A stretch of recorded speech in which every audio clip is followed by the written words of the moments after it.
लस्सी के लिए दही, शक्कर, इलायची, कटे हुए काजू, कटे हुए बादाम। बस में लस्सी दही डालें।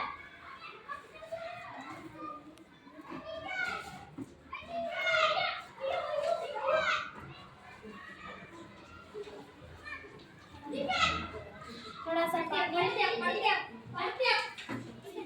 और थोड़ी शक्कर।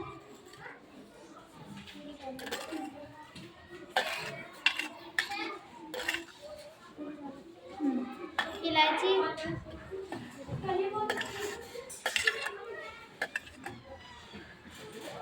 और इसको अच्छे तरह से मिक्स करेंगे।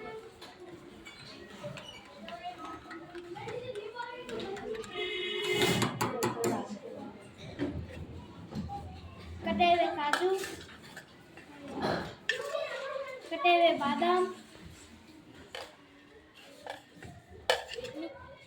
मिक्स करें।